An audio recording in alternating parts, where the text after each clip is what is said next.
स्वागत है आप सभी का इंग्लिश दुनिया के इस यूट्यूब चैनल पर। आज हम लोग पढ़ने जा रहे हैं क्लास 12 का चैप्टर द रैट ट्रैप का पार्ट 2।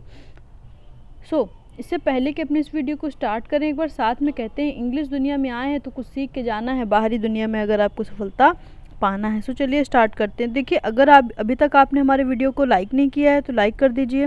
चैनल को सब्सक्राइब नहीं किया है, अगर आप चैनल पर नए हैं तो जल्दी से सब्सक्राइब कर लीजिए, बेल आइकन को प्रेस कर दीजिए ताकि आने वाले वीडियोस के नोटिफिकेशन आप तक पहुंचते रहें और सारे बच्चे एंड तक बने रहेंगे, कोई भी बीच में छोड़ के नहीं जाएगा। ठीक है, ये हमारी आप सभी से रिक्वेस्ट है।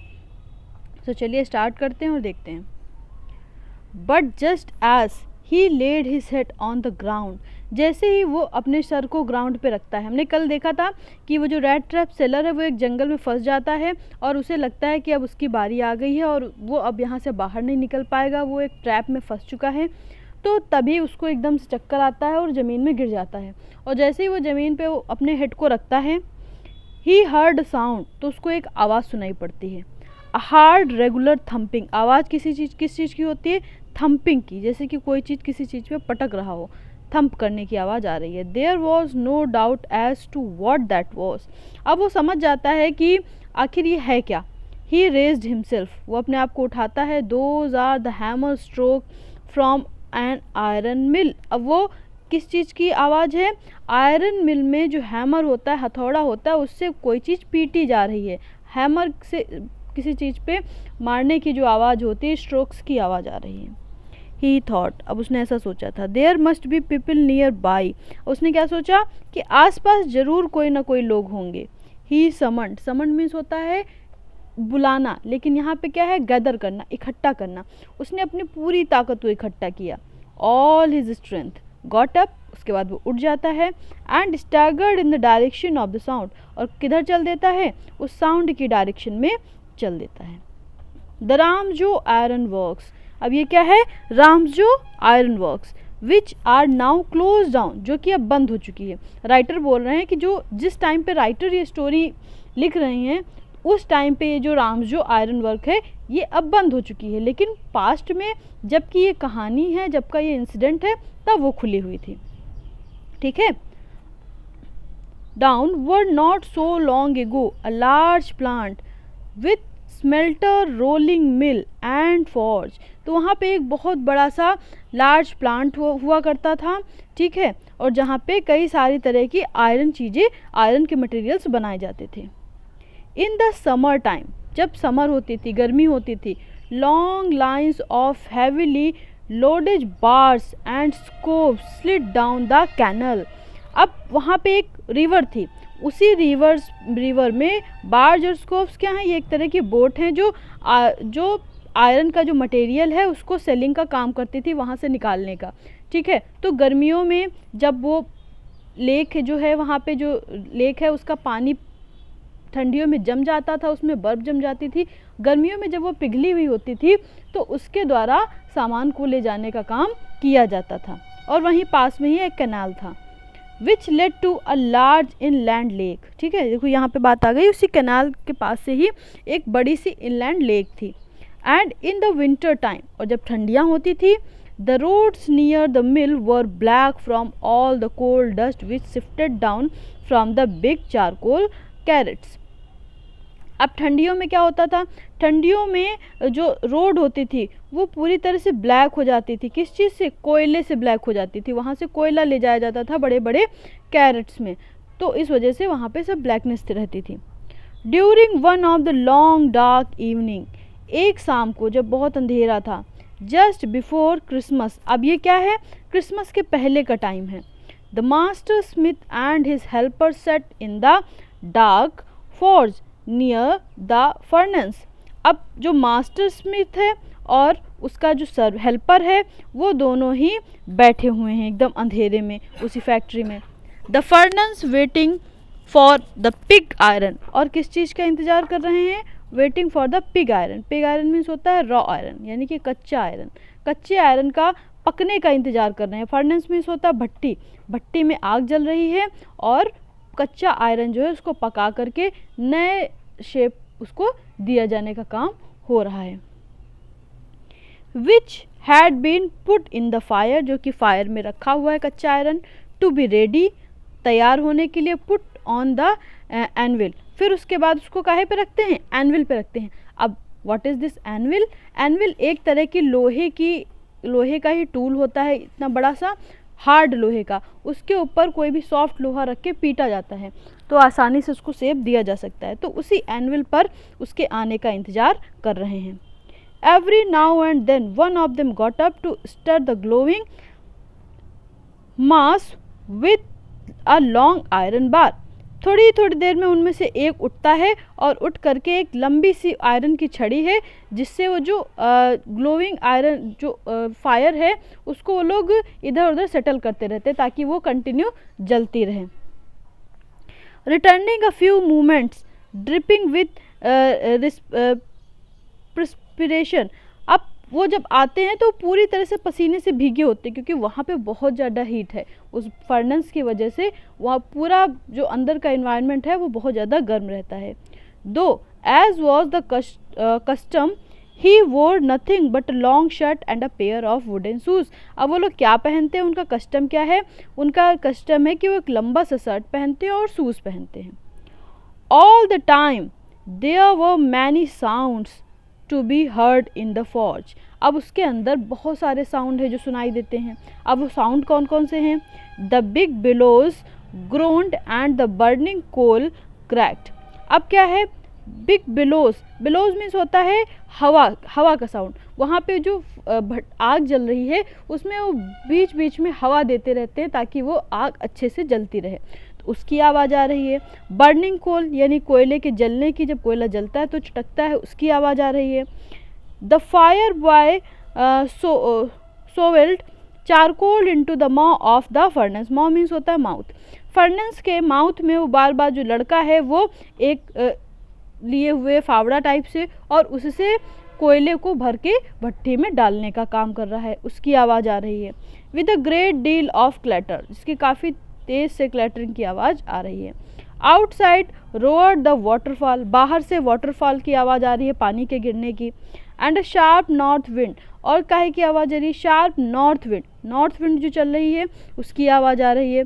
Whipped the rain against the bricks tiled roof, और जो बारिश हो रही है, बारिश के जो छत है, छत पे जो ब्रिक्स हैं उन पर आवाज़ बारिश के बूंदों के गिरने की आ रही है, तो काफ़ी ज़्यादा साउंड है, हम देख सकते हैं। It was probably on account of all this noise that the blacksmith did not notice that a man had opened the gate and entered the forge. अब इस इतने सारे साउंड की वजह से वो आदमी जो है, ब्लैकस्मिथ जो है, वो नोटिस नहीं करता है कि फॉर्ज में कोई इंटर कर गया है, कोई अजनबी आदमी आया है। Until he stood close up to the furnace, जब तक कि वो अजनबी इंसान यानी कि जो रैट ट्रैप सेलर है, जब तक कि वो भट्टी के पास जा कर के खड़ा नहीं हो जाता तब तक वो लोग उसके आने की प्रेजेंस को नोटिस नहीं करते हैं। Surely it was nothing unusual for poor vagabonds without any shelter for the night to be attracted to the forge by the glow of light which escaped through the sooty panes। अब यहाँ पे क्या कह रहे हैं कि ये कोई नई बात नहीं है, it is not nothing unusual, क्योंकि ये अक्सर हुआ करता है। इस तरह के जो गरीब वेगाबाउंड्स होते हैं, वेगाबाउंड्स मीन्स क्या है, बेघर, होमलेस पर्सन, वो इस तरह के लोग शेल्टर की तलाश में इस यहाँ पे रात में आ जाते हैं और यहाँ पे जब वो आग देखते हैं बाहर से तो उसकी ओर अट्रैक्ट हो जाते हैं और आग के लिए यहाँ चले आते हैं, सूटी पेंस, and to come in the warm themselves in front of the fire, अपने आप को वार्म करने के लिए यहाँ फायर के पास चले आते हैं।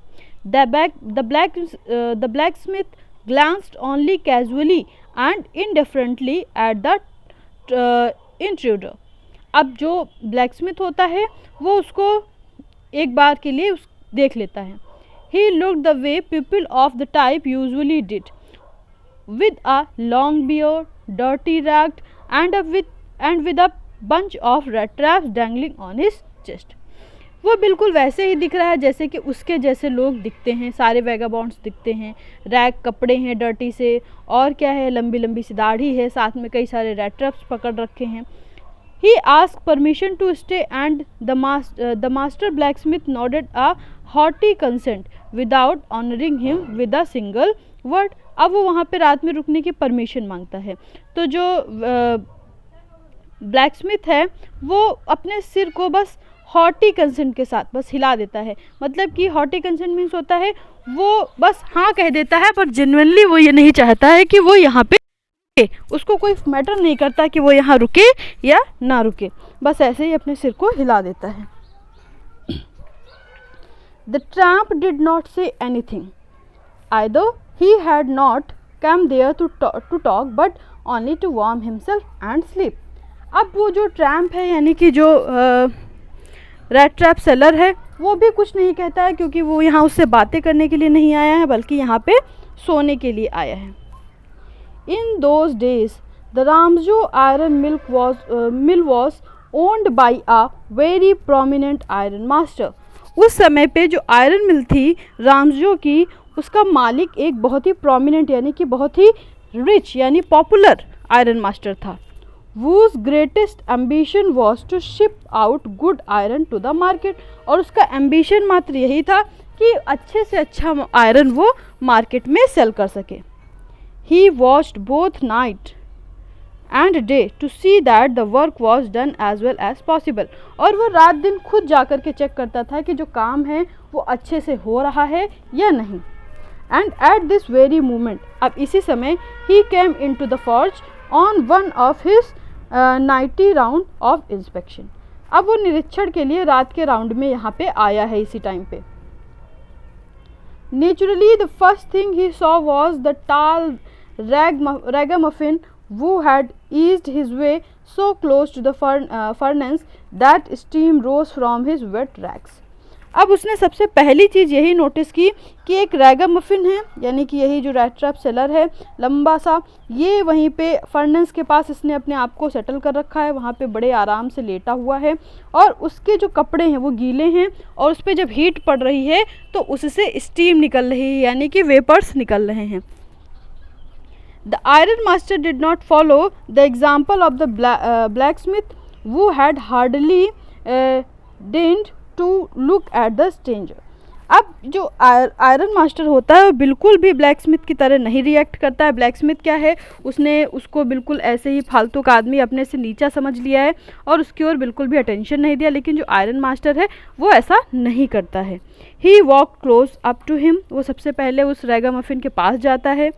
Looked him over very carefully, फिर रैट ट्रैप सेलर को बहुत ही ध्यान से देखता है। Then tore off his slouch hat to get a better view of his face, उसने अपने चेहरे पे एक हैट रख के अपने चेहरे को ढका हुआ था जब वो सो रहा था, तो उसके चेहरे की उस हैट को हटाता है ताकि वो और अच्छे से उसको देख सके। फिर वो देखने के बाद क्या कहता है, but of course it is you Nils Olaf, he said, how do you look. यहाँ पे देखिए उसको मिसअंडरस्टैंडिंग हो गई है, उसने रैट ट्रैप सेलर को अपना कोई जानने वाला समझ लिया है और उस मिसअंडरस्टैंडिंग में उसने उसको क्या कह दिया, निल्स ओलोफ। उसने उसको क्या समझा है, एक व्यक्ति है जिसका नाम है निल्स ओलोफ जो कि उसका पुराना फ्रेंड था, उसने इसको वो समझ लिया है, इसको रात में मिसअंडरस्टैंडिंग हो गई। The man with the rat traps had never before seen the iron master at Ramjo and did not even know what his name was. लेकिन जो ये रैट ट्रैप सेलर है इसने तो कभी रामजो के आयरन मास्टर को ना तो देखा है ना ही तो उसको उसका नाम पता है। But it occurred to him that the fine gentleman thought he was an old acquaintance में जान पहचान वाला। तो उसको लगा कि अगर आयरन मास्टर ने उसको कुछ अपना कोई जान पहचान वाला समझ ही लिया है और अगर वो समझेगा कि मैं उसका कोई जान पहचान वाला हूँ, he might perhaps throw him a couple of kroners, तो हो सकता है कि मेरी इस हालत को देख करके वो मुझे थोड़े बहुत पैसे दे दे। इसके अंदर अब फिर से लालच आ गया। Therefore he did not want to undeceive him all at once, इसलिए उसने उसको मना नहीं किया कि मैं आपके जान पहचान वाला नहीं हूँ, और उसने उल्टा बल्कि उसने क्या कहा, yes God knows things have gone downhill with me, he said, उसने कहा कि भगवान जाने मेरे साथ क्या हुआ, बस मेरी परिस्थितियाँ थोड़ी खराब हो गई। आगे देखते हैं। You should not have resign from the regiment. अब रेजिमेंट क्या है, ये जो डिफेंस सर्विसेज होती हैं वहाँ पे डिफेंस सर्विसेज का ही एक काम है, जो जहाँ पे सभी लोग रहते हैं उसको रेजिमेंट कहते हैं, ठीक है, जहाँ पे एक डिफेंस सर्विस के पूरे ग्रुप में रहते हैं, चाहे आर्मी हो, नेवी हो, ठीक है, तो इस तरह के रेजिमेंट्स होते हैं इनके। तो वही वो कहता है कि तुम्हें रेजिमेंट से रिज़ाइन नहीं करना चाहिए था, सेड द आयरन मास्टर। इसका मतलब उसने जो समझा है, वो आदमी जो निल्स ओलोफ है वो एक रेजिमेंट में काम करता था। That was the mistake, if only I had still been in the service at the time it never would have happened. अब आयरन मास्टर क्या कहता है कि अगर मैं अभी भी उस सर्विस में काम कर रहा होता तो मैं तुम्हें ऐसा कभी नहीं करने देता, तुमने जो ये गलती की है। Well now of course you will come home with me, चलो अब तुम मेरे साथ घर चलो। To go along up the manor house and be received by the owner like an old regimental comrade, that however did not please the tramp। अब उसने जब उसको इतने बड़े मैनर हाउस में यानी इतने बड़े घर में रहने के लिए इनविटेशन दिया तो उसको अब ये बात समझ में बिल्कुल भी नहीं आई कि एक आदमी के घर जो कि रेजिमेंट में काम करता था और जिसने एक रेजिमेंट का कॉमरेड है, उसके यहाँ जाकर के रुकना बहुत ही ज़्यादा कठिन बात है, क्योंकि वो ऐसा है भी नहीं। अगर उसका सच खुल गया तो क्या होगा। No I could not think of it, नहीं मैं इसके बारे में नहीं सोच सकता। He said looking quite alarmed, वो एकदम से चौकन्ना होकर के कहता है नहीं मैं ऐसा नहीं कर सकता। ही थॉट ऑफ द 30 क्रॉनर, अब उसको क्या याद आ रहा है कि मैंने जो 30 क्रॉनर पहले चुराए हुए हैं, कहीं इसको उसके बारे में पता चल गया तो मेरा क्या होगा। To go up to the manor house would be like throwing himself voluntarily into the lion's den. अब इसको इसके दिमाग में आ रहा है कि अपने आप को मैनर हाउस में ले जाना इट मीन्स अपने आप को शेर की गुफा में डालने के समान है। He only wanted a chance to sleep here in the forge and then sneak away as inconspicuously as possible। अब वो क्या चाहता है, वो सिर्फ अपने आप को यहाँ पे सोचता है कि आसानी से मैं यहाँ सो जाऊँ और जैसे ही सुबह हो मैं यहाँ से उठ के चला जाऊँ, ऐसा वो बोलता है। The iron master assumed that he felt embarrassed because of his miserable clothing। अब आयरन मास्टर को लगता है कि उसके कपड़े फटे पुराने हैं, इस वजह से उसको थोड़ा सा एम्बैरेस्ड फील हो रहा है, शर्म आ रही है मेरे साथ घर जाने के लिए। तो आगे वो क्या कहता है, for the please don't think that I have such a fine home that you can not show yourself there. Please ऐसा मत सोचो कि मेरा घर बहुत बड़ा है जहाँ पे तुम नहीं आ सकते हो। He said, Elizabeth is dead as you may already have heard। जैसा कि तुमने पहले ही सुन रखा होगा कि एलिजाबेथ यानी कि जो उसकी पत्नी है वो मर चुकी हैं। माई बॉयज़ आर अब्रॉड, जो इनके बेटे हैं वो अब्रॉड में हैं। And there is no one at home except my eldest daughter, और घर में मेरी बड़ी बेटी के अलावा कोई भी नहीं है। And myself we were just saying that it was too bad we did not have any company for Christmas. और हम बस इतना कह रहे हैं कि क्रिसमस में हमारे पास कोई भी कंपनी नहीं है जो हमारे हैप्पीनेस को शेयर कर सके, तो वो उसे सिर्फ क्रिसमस के लिए कंपनी मांगता है। Now come along with me and help us make the Christmas food disappear a little faster. अब वो क्या कहता है कि हमारे साथ आओ और हमारी मदद करो, क्रिसमस फूड थोड़ा सा जल्दी डिसअपियर होने में, जल्दी ख़त्म होने में, मतलब कि साथ में फूड इंजॉय करो। But the stranger said no and no, लेकिन वो बार बार डिनाई कर रहा है, again no. And the iron master saw that he must give in. अब आयरन मास्टर ने क्या किया, गिव इन कर दिया। अब उसको लग रहा है कि शायद ये मानने वाला नहीं है। It looks as though captain von Stahle prefer to stay with you tonight Jernstrom, he said to the master blacksmith. अब वो जो उसके यहाँ ब्लैकस्मिथ काम करता है उससे कहता है कि ऐसा लग रहा है कि वॉन्स्टेल यानी कि ये जो कैप्टन हैं ये शायद तुम्हारे ही साथ रात बिताना चाहते हैं। And turn on his heel, और उसके बाद वो ऐसा कहने के बाद वापस चला जाता है। ठीक है, अब आगे क्या होता है, फर्दर क्या होता है, ये देखने के लिए हमारे पार्ट 2 को ज़रूर देखिएगा।